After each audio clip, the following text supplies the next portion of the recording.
السلام عليكم ورحمة الله تعالى وبركاته. namoonni ni gaafatu.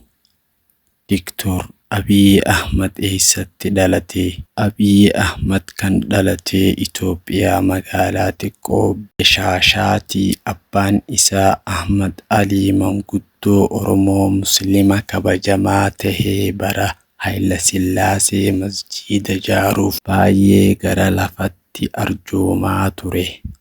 Haati isaa Tizzitaa Waldee mana diigame keessa jiraachaa wayinii aadaa teejii gurgurachuun jireenyaaf yoo ta'u, Abiy Ahmad Alii ministeera muummee Itoophiyaa hagaya 15 bara 1976 dhalateen hanga guraandhala 31 bara 2026 umriin isaanii waggaa 49.